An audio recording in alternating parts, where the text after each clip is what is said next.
AMD is on the rise, and traditional market leaders Intel and Nvidia are both showing signs that they're more than a little worried about what's coming from the red team on July 7th.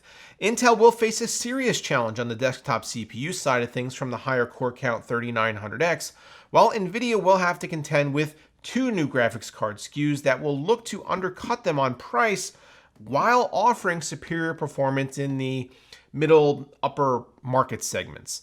While we don't yet know what kind of heat the Navi 5700 and 5700 XT will be bringing to the table, we can speculate that Nvidia's mid-tier cards are under direct attack. That means that the RTX 2060 and RTX 2070, two very popular models, might be in need of some reinforcements. And that's exactly what Nvidia is trying to do by tacking on Super to these guys right here.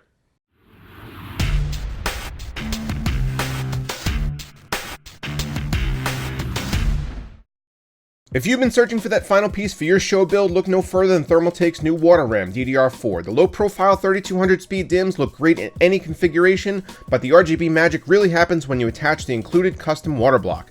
Compatible with Thermaltake's extensive RGB ecosystem and Amazon Alexa, Water RAM is a true eye-catcher that will make your system stand out from the crowd. So check out the link below to learn more. The name Super is a bit confusing. In the past, it hasn't been unusual for Nvidia to release a mid-cycle refresh, but usually that comes with a TI nomenclature attached. Like when the 1070 Ti came out of basically nowhere a year and a half after the 1070 had been on the market in order to combat AMD's Vega release. So with AMD pushing out Navi in a few short days, if Nvidia felt threatened, it's unclear why they didn't just bust out the old 2060 Ti and 2070 Ti instead of the 2060 Super and 2070 Super. It's possible that it has something to do with the fact that there will also be a 2080 Super at a later date, and the 2080 Ti already exists, so in order to keep naming consistent, they've decided to just roll with Super for now. Who knows though, maybe in 6 months we'll get the 2070 Super Ti. So yes, this is a mid-cycle refresh of Nvidia's Turing lineup, but what does it bring to the table exactly? Here's a comparison chart highlighting the important differences between the original releases and these new models. I think one of the most important things to note is that the MSRP isn't really changing. Yes, the 2060 gets a $50 bump, but the 2070 and the forthcoming 2080 stay the same. So this may mean that we'll see price cuts on the existing models soon, making them significantly better values than they are now. Both cards see a modest bump in CUDA cores, 13% for the 2060 Super and 11% for the 2070 Super. But it's important to note that the 2070 Super is now running on the TU104 die, as opposed to the TU106, meaning that this is actually a cut-down RTX 2080.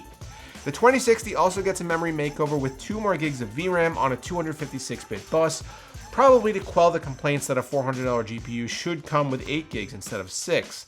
This translates into more memory bandwidth as well. There are also clock speed increases for both cards, so overall there isn't much that Nvidia hasn't tweaked here. Don't get me wrong, these aren't monumental changes, but given that they've made small adjustments to almost the entire card, means that the performance gains should be real.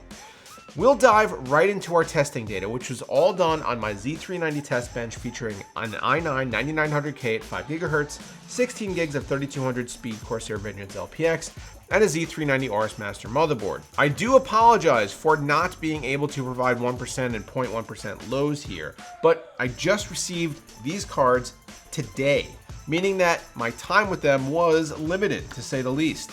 In the future, this is definitely something that I'll look into. Enjoy the data.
The results here are honestly fairly impressive and indicative that Nvidia feels threatened enough by what Navi might bring that they are willing to preempt them with a release like this.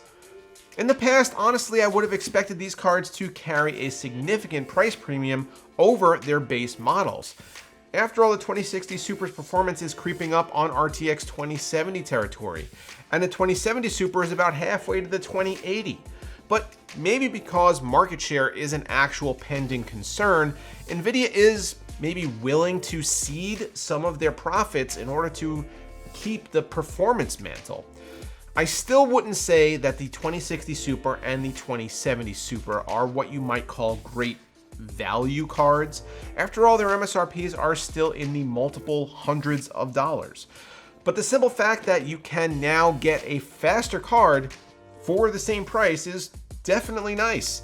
And it will be hard to recommend the original 2060 and 2070 now unless, as discussed earlier, we see them receiving a permanent price cut. That is, if they even stick around at all. Hopefully that happens soon, and as this whole situation proves, when two companies compete for your dollars, the consumer is the winner. And then we have to talk about Navi and the 5700 GPUs, even though officially I can't talk about them just yet. What Nvidia has done here is pure marketing genius. Well, either that or I guess some really fortunate coincidence.